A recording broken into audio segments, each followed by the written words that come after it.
मेरे रिलेशनशिप को क्लैरिफिकेशन की ज़रूरत बिल्कुल भी नहीं थी, क्योंकि मुझे अपने रिलेशनशिप पे बहुत ज़्यादा भरोसा है। इट्स जस्ट दैट उस पॉइंट पे पूरे इंटरव्यू के बीच में से उठा के जो चीज़ बोल दी गई थी, मैं काफ़ी ज़्यादा इमोशनल हो गई थी, but then I was back again. That was surprising for me also. Teaching करते हुए मुझे नहीं देखा गया है। मैं लोगों के बारे में बात कर रही थी, हाँ मैं लोगों को ऑब्जर्व कर रही थी, हाँ मैं लोगों के बारे में ओपिनियंस फॉर्म कर रही थी, क्योंकि मुझे हर वीक जिसकी भी गट फीलिंग आती है वो बहुत सही होती है। इस बार मुझे अपने लिए आई और मैं विक्ट हो गया। Was right. बट उसके बाद ही आपने ये कहा कि आपको नहीं, आपके बदले कोई और जाना चाहिए, जैसे आपने मुझसे पूछा गया कि अगर आप नहीं तो कौन, तो मैंने करण का नाम दिया। ओके, उसके अलावा आप कल समझाना चाहेंगे बाहर आने के बाद आपकी जो एक रिलेशनशिप को क्लैरिफिकेशन मिली है? मेरे रिलेशनशिप को क्लैरिफिकेशन की ज़रूरत बिल्कुल भी नहीं थी, क्योंकि मुझे अपने रिलेशनशिप पे बहुत ज़्यादा भरोसा है। इट्स जस्ट दैट उस पॉइंट पे पूरे इंटरव्यू के बीच में से उठा के जो चीज़ बोल दी गई थी, मैं काफ़ी ज़्यादा इमोशनल हो गई थी, but then I was back again. मैंने उस चीज़ का कभी उसके बाद दोबारा जिक्र नहीं किया अगले दिन से, बिकॉज मुझे अपने रिलेशनशिप पे पूरा भरोसा है। Also, you know, जब शुरुआत हुई थी हमने देखा था टॉप 2 में आपका भी नाम था विवेन के साथ में। That was surprising for me also. But क्या लगता है क्या चीज़ ऐसी गलत चली गई जो वो बोलते ना चीज़ें रियलिटी में? I don't know, I think ये सवाल हमें मेकर्स से पूछना चाहिए कि उनको ज़्यादा बेटर पता है, बिकॉज मुझे टॉप 2 की चीज़ भी नहीं पता थी, मुझे ये चीज़ भी नहीं पता है। लेकिन कहीं ना कहीं ऐसा लग रहा था कि आप खो गई थी ईशा और अविनाश के बीच में। आप थोड़े से आपने नायरा से बात करने की कोशिश की, आपने? मैंने कोशिश नहीं की, मैंने बात की। किया आपने, लेकिन कहीं ना कहीं उनके बीच में आप खो गई। ऐसा आप अगर आप देखें, कन्वर सर ने भी माना कि कहीं ना कहीं आप वो ग्रुप के वजह से ये आज आप इतना आउट हुई है।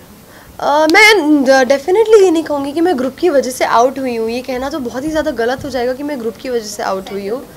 आप सबसे बात करते थे, आप सबसे बात करते थे। अगर हम देखें पूरे बिग बॉस में सबसे मिलाकर आप बात करते थे, लेकिन कहीं ना कहीं ईशा और अविनाश के वजह से आप ये थोड़ा बैकआउट हुआ है आपका।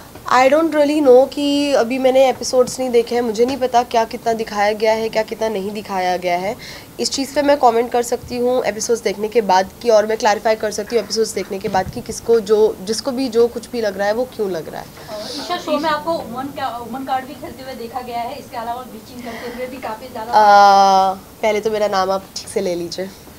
Sorry, thank you. हाँ, आप आपका क्वेश्चन। हाँ, तो आपको शो में बीचिंग करते हुए भी काफ़ी ज़्यादा बीचिंग करते हुए मुझे नहीं देखा गया है। मैं लोगों के बारे में बात कर रही थी, हाँ मैं लोगों को ऑब्जर्व कर रही थी, हाँ मैं लोगों के बारे में ओपिनियंस फॉर्म कर रही थी, मैं अपने दोस्तों के साथ डिस्कस कर रही थी, वो मेरे साथ डिस्कस कर रही थी, जो गेम का एक बहुत अहम पार्ट है। तो that is what was happening, और बीच में थोड़ी बहुत मस्ती वगैरह हो रही थी, and that's it, that's about it. ऐसा लगता है आपको कॉन्फिडेंस वाइज लो हो गई थी आप, बिकॉज जब सलमान ने आपसे पूछा कि यू नो कौन घर से बाहर हो सकता है, तो आपने ऑटोमेटिकली अपना नहीं, वो कॉन्फिडेंस लो नहीं था, वो मेरी गट फीलिंग थी। मुझे पूरे हफ्ते से गट फीलिंग थी कि मैं जाने वाली हूँ, बिकॉज हर बार इनफैक्ट अभी मैंने इस चीज़ का आंसर दिया है कि हमारे दोस्तों के बीच में, हम सब के बीच में हमेशा ऐसा होता था कि इस बार कौन जाएगा, इस बार कौन जाएगा, इस बार कौन जाएगा, और हर बार मेरी गट फीलिंग सही होती थी, और इस बार मेरी गट फीलिंग मैं थी, और मुझे पूरे हफ्ते से कहीं ना कहीं पता था मैं जाने वाली थी, और मैं अपने दोस्तों को भी यही बोल रही थी कि दिस टाइम इट इज़ मी।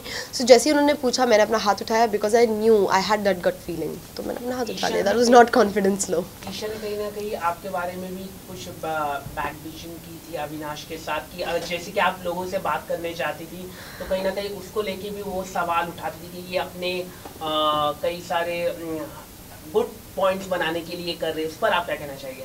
देखिए, मैंने अभी तक एपिसोड देखा नहीं है, तो मैं इस चीज़ पे कमेंट नहीं कर सकती, पर मैं एक चीज़ ज़रूर कह सकती हूँ कि बैक बिचिंग उसको तो नहीं कहा जाएगा। ठीक है, एक दोस्त, हम 3 दोस्त हैं, अगर किसी को किसी के बारे में कुछ लग रहा है तो उसके पीछे से बाकी 2 लोगों ने बात की है, इसका मतलब बैक बिचिंग तो नहीं हो गया है कहीं भी।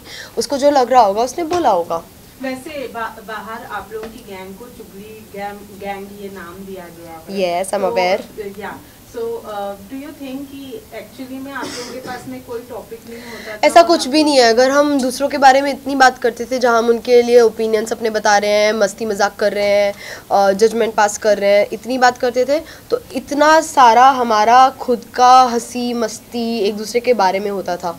तो अब बिकॉज घर के अंदर एज सच कोई इतना स्ट्रॉन्ग ग्रुप नहीं है जिसको गैंग कहा जा रहा है, तो चुगली और गैंग को मिक्स करके चुगली गैंग बना दिया गया। बाकी I don't think it is चुगली।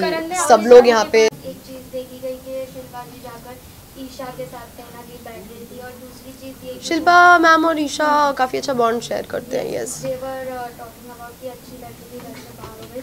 एंड कहीं ना कहीं ये भी देखा जाता है शो में कि शिल्पा जी का जो झुकाव है वो विवियन की तरफ थोड़ा ज़्यादा है। इस बारे में क्या कहेंगे?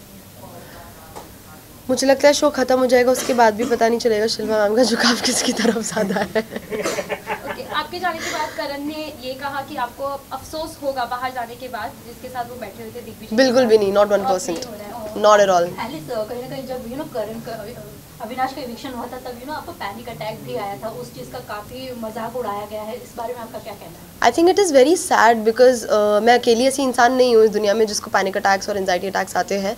कई सारे ऐसे लोग हैं जिनको पैनिक अटैक और एंजाइटी अटैक आते हैं, और लेट मी टेल यू 20 अलग अलग टाइप के पैनिक अटैक्स होते हैं, ठीक है। उसमें से एक ये वाला भी होता है जहाँ इंसान शिवर करता है। मुझे खुद को कई अलग अलग टाइप के आते हैं, तो जहाँ इंसान शिवर करता है, और उस टाइप में मैं शिवर करी थी। I am very aware of the video जिसके बारे में आप बात कर रहे हैं, जिस इंसान के बारे में आप बात कर रहे हैं, and it is very sad and it is very disheartening कि उस चीज़ के बारे में आप मजाक उड़ा रहे हो, किसी की मेंटल हेल्थ का मजाक उड़ा रहे हो। So that's just not cool.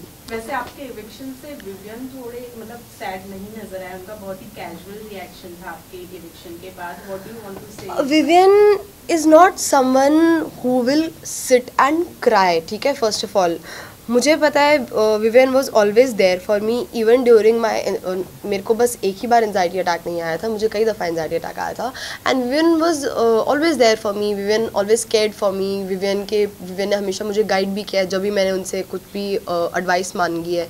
मैंने उनसे 20 मिनट मांगे हैं तो उन्होंने 3 घंटे दिए हैं, 15 मिनट मांगे हैं तो 2 घंटे दिए हैं, ठीक है। So he was definitely very sad, बस उनका तरीका अलग है, उनका तरीका बाकी लोगों की तरह नहीं है। So that's that. Last question. Alice, जो आप निकल रही थी आपने कहा ट्रॉफी घर ही आनी चाहिए, तो आपको क्या लगता है इन तीनों में से किसके घर जा सकती है ट्रॉफी? आनी तो घर ही चाहिए, बट अगर मुझसे एक इंसान पूछा जाए तो मैं बोलूँगी विवियन। अगर हम बात लास्ट क्वेश्चन था ना। एक सवाल था, जैसे कि आपके रिश्तों के बारे में कई सारी बात हुई थी, कहीं ना कहीं ऐसा लग रहा था कि makers try to destroy your relationship. What, इस पर आप क्या कहना चाहेंगे? I wouldn't say makers try to destroy my relationship. मेरा रिलेशनशिप इतना, पहली बात तो makers didn't try to do that. Secondly मेरा रिलेशनशिप इतना फ्रेजाइल नहीं है कि बस एक स्टेटमेंट से वो टूट जाए।